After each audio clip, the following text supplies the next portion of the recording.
સમગ્ર ગુજરાતમાં commercial gas બોટલોની તંગી વચ્ચે વાવ-થરાદ જિલ્લામાં પણ તેની અસર જોવા મળી રહી છે।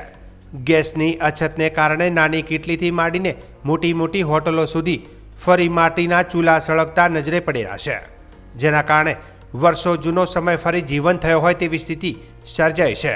સ્થાનિક હોટલ વ્યવસાયકારોના જણાવ્યા મુજબ હાલ યુદ્ધ જેવી પરિસ્થિતિને કારણે ગેસ સપ્લાયમાં ખલેલ પહોંચી છે અને ખાસ કરીને કોમર્શિયલ ગેસ બોટલોનો પુરવઠો લગભગ બંધ થઈ ગયો છે। પરિણામે હોટલ ચલાવવી મુશ્કેલ બની ગઈ છે। થરાદ નગરમાં અનેક જગ્યાઓ હોટલો અને કીટલીઓના ગેસના અભાવે માટીના ચૂલાનો સહારો લેવાઈ રહ્યો છે। અગાઉના સમયમાં જેમ લાકડાના ઈંધણથી રસોઈ બનતી હતી તે જ સ્થિતિ ફરી ઊભી થઈ છે। જો કે હાલ લાકડાની પણ અછત સર્જાતા હોટલ વ્યવસાયકારો ડબલ મુશ્કેલીનો સામનો કરી રહ્યા છે।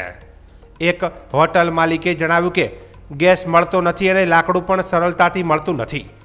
જેમ તેમ કરીને હોટલ ચલાવી રહ્યા છે, પરંતુ આવી સ્થિતિ લાંબા સમય સુધી રહેશે તો હોટલો પણ બંધ કરવાની નવાઈ નહીં લાગે। કોમર્શિયલ ગેસ બોટલોની તંગીને કારણે અનેક નાની મોટી હોટલો પર સીધી અસર પડી રહી છે। વેપારીઓએ સરકારને તાત્કાલિક ગેસ સપ્લાય પુનઃ શરૂ કરવાની માંગ કરી છે, જેથી વ્યવસાય ફરી સામાન્ય થઈ શકે।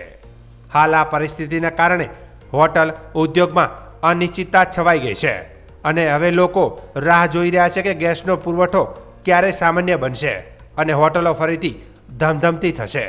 जी नमस्कार। सबसे पहले आपको बिल्कुल आप सही बताएं, हमारे होटल में काफ़ी प्रांत के गेस्ट आते हैं। सिर्फ ऐसा नहीं कि गुजरात से, पर प्रांतीय गेस्ट बहुत हैं। फाउंडर गेस्ट हमारे यहाँ रुकते हैं, बाइक राइडर रुके हुए हैं और आज के तारीख में उनका आना जाना कंटिन्यू है। और ऐसे स्थिति में खान पान की सर्विस की जो देने की समस्या है, गैस की वजह से बहुत क्राइसिस हो रहा है। जैसा कि आप जानते हो कि एन एवरेज हम लोग को बताया गया है कि आपके कंजम्पशन के हिसाब से आपको गैस मिलेंगे, तो हमारा कंजम्पशन 36 बोतल मिनिमम होता है, जिसके एवज में 3 से 4 बोतल की प्रॉमिस की गई है कि एक महीना में आपको यही मिलेगी। इसी को देखते हुए हमने अपने किचन के अंदर ही हमने गैस की चूल्हा की लकड़ी और कोयले की व्यवस्था की है, जिससे कि हम उस तरह का खाना बना सकें जिसमें गैस की कंजम्पशन कम हो सके। जैसे सब्जियों को बनाना है, कुछ उसके बनाने के लिए ग्रेवी की ज़रूरत होती है, तो ग्रेवी में कम से कम 1.5 से 2 घंटा टाइम लगता है। तो ऐसे आइटम जिसमें ज़्यादा समय लग रहा है वो हम गैस के चूल्हा पे न बना के हम लकड़ी के चूल्हा पे बना लें, और जब ये तैयार हो जाता है तब गैस का जब 1 पोर्शन 2 पोर्शन का ऑर्डर आता है तो उसी सब्जी को हम तुरंत वो गैस से बना के दे दें। और ज़्यादा ध्यान हमारा इंडियन और तंदूर पे हो गया है कि अभी हम उसमें अच्छा उनको सर्विस दे पा रहे हैं। और आए हुए हमारे जो भी मेहमान हैं उनको भी हम माने भरोसा देना चाहते हैं, आप आराम से आएँ, आपके खाने पीने की पूर्ण व्यवस्था है और किसी तरह की तकलीफ कहीं से नहीं हो। चाहे वो खाना गुजराती का हो, चाहे वो पंजाबी हो, चाहे वो काठियावाड़ी हो, हम पूरा प्रयास करते हैं उनके लिए अधिक से अधिक और उत्तम व्यवस्था जो हो सकती है हम अवेलेबल कराते हैं। वो गैस में और लकड़ी के बीच में टाइम की कोई तकलीफ रहती है? बहुत ज़्यादा तकलीफ रहती है। थोड़ा टाइम टेकिंग भी ज़्यादा होगा, क्योंकि जो चीज़ गैस से बनती है उसका टेम्परेचर तुरंत पकड़ता है, लेकिन चूल्हा से बनने वाले जो आइटम है उसमें चूँकि वो पूरा प्योर ही बनेगा, उसमें समय लग जाता है।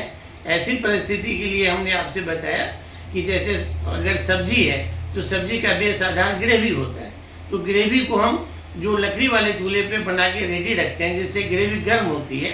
और उसका जो जैसे पनीर है, तो अगर रॉ पनीर है या फ्राई पनीर है, उसको हम तुरंत फ्राई पैन में डाल के और ग्रेवी के साथ बनाते हैं, तो जिससे टेस्ट भी बहुत अच्छा हो जाता है और गैस की थोड़ी बचत भी हो जाती है।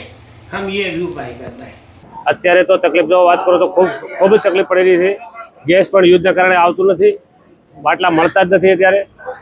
અને અત્યારે તો અમે તો લકડાની ભઠ્ઠી ઉપર ચાલુ કર્યું છે, કેમ કે અમારા કસ્ટમરને મહેમાન જે છે અમે મહેમાન જ ગણો છો, મહેમાનને પણ અમારે સાચવવા પડે છે, એટલે અત્યારે તકલીફ ખૂબ પડી રહી છે। ગેસની આવી તકલીફ તો હોટલો અત્યારે મોટી મોટી હોટલો અથવા નાના જે ધંધા છે એ બંને આરે છે।